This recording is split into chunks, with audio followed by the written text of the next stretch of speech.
नमस्कार दोस्तों। आज हम बात करते हैं नाड़ी के कुछ सूत्रों की। आज हमने सूर्य को इसके लिए लिया है।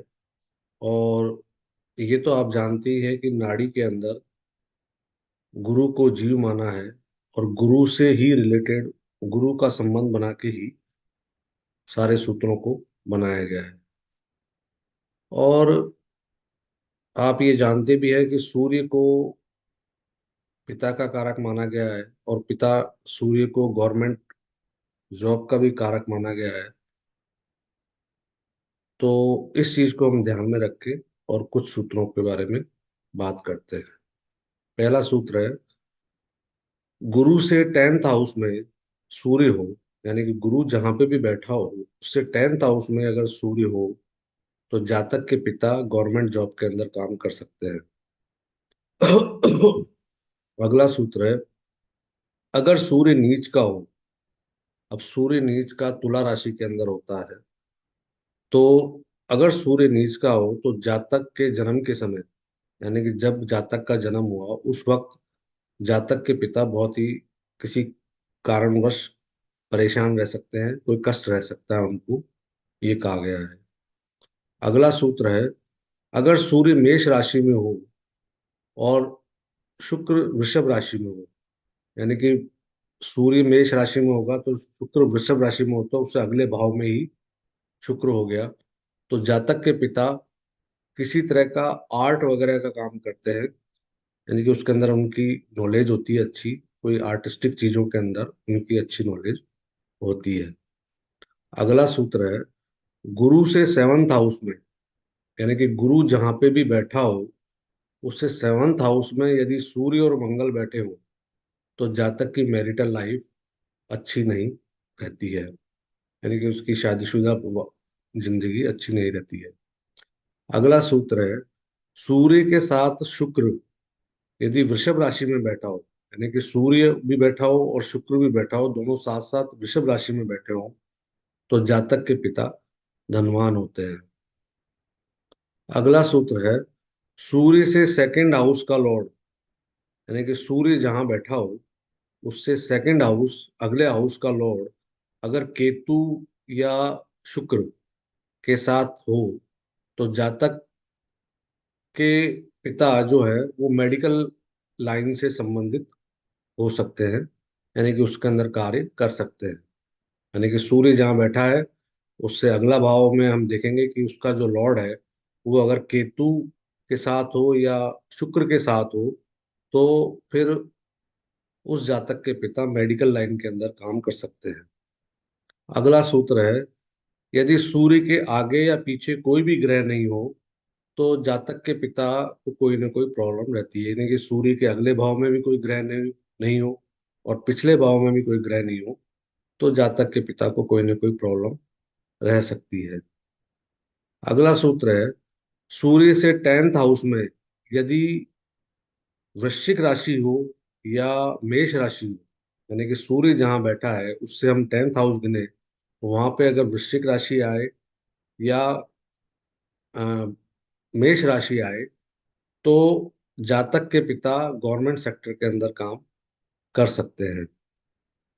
अगला सूत्र है, यदि सूर्य सिंह राशि के अंदर हो और जो बुध है वो कन्या राशि में हो, यानी कि सूर्य सिंह राशि में बैठा हो और बुध है जो कन्या राशि में बैठा हो, तो जातक के पिता किसी कोऑपरेटिव कंसर्न में, यानी कि जिसे कहते हैं ना कि सेमी गवर्नमेंट कंसर्न जो होती है, कोऑपरेटिव कंसर्न होती है जो सेमी गवर्नमेंट कंसर्न होती है गवर्नमेंट की, उसके अंदर कार्य कर सकते हैं।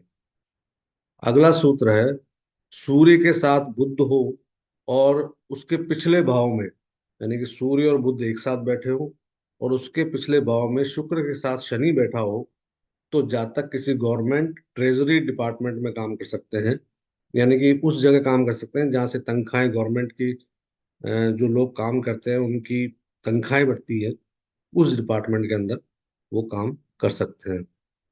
अगला सूत्र है, सूर्य से 2nd हाउस में मंगल का होना, यानी कि सूर्य जहाँ बैठा है उससे अगले भाव में अगर मंगल बैठा हो तो जातक के फादर किसी गवर्नमेंट कंसर्न के अंदर काम कर सकते हैं। यानी कि सूर्य जहाँ बैठा है उससे अगले भाव के अंदर अगर मंगल बैठा हो तो जातक के पिता किसी गवर्नमेंट से रिलेटेड कंसर्न के अंदर या गवर्नमेंट से रिलेटेड किसी उसके अंदर काम कर सकते हैं। अगला सूत्र है सूर्य के साथ शुक्र का बैठना। यानी कि अगर सूर्य जहाँ बैठा है उसके साथ में अगर शुक्र भी बैठा हो तो ऐसे जातक की मैरिटल लाइफ खराब रहती है, अच्छी नहीं रहती है। यानी कि उसकी मैरिटल लाइफ के अंदर प्रॉब्लम रहती है। अब हम बात करते हैं कि सूर्य का विभिन्न राशियों के अंदर क्या वो रहता है। कि जैसे सूर्य अगर मेष राशि में हो, यानी कि सूर्य अगर मेष राशि में बैठा हो किसी जातक की कुंडली के अंदर, तो जातक को हेडक से रिलेटेड यानी कि सर में दर्द जिस टाइप की रिलेटेड बीमारी रह सकती है। दूसरा सूत्र है अगर सूर्य वृषभ राशि में बैठा हो तो जातक का जो चेहरा होगा वो बहुत ही लाल होगा, लाल रेडिश होगा। और उसकी जो वाणी होगी, उसकी जो आवाज होगी, वो थोड़ी सी हार्श वॉइस होगी, थोड़ी सी कड़वी वॉइस होगी, यानी कि थोड़ी सी तेज वॉइस होगी, हार्श वॉइस बोलते हैं उसको।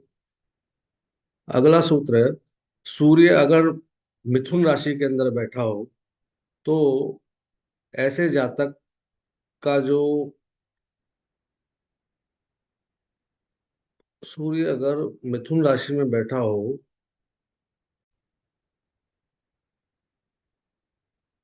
तो ऐसे जातक की जो शोल्जर्स और आर्म्स है, यानी कि बाहें और शोल्जर्स और आर्म्स जो होते हैं, ये बहुत ही स्ट्रांग होते हैं।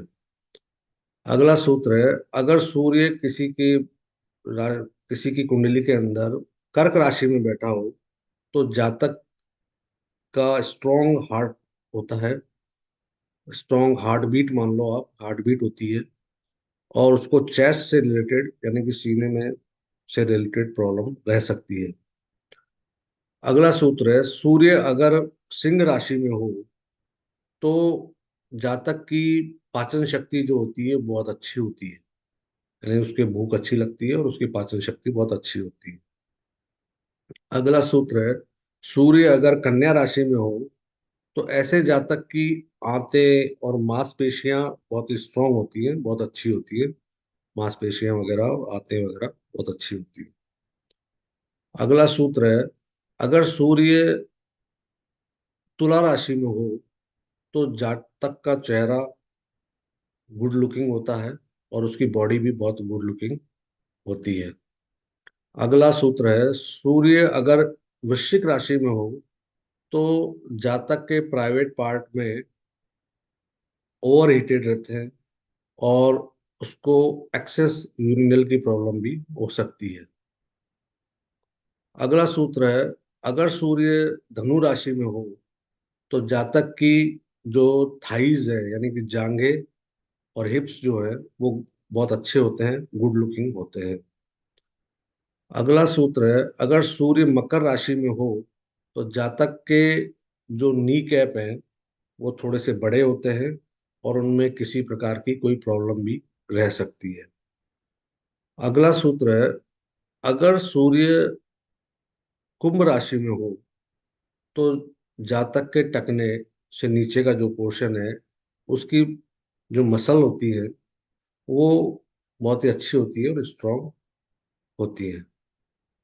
अगला सूत्र है सूर्य अगर मीन राशि में हो तो जातक के फीट है वो बहुत ही स्ट्रांग होते हैं।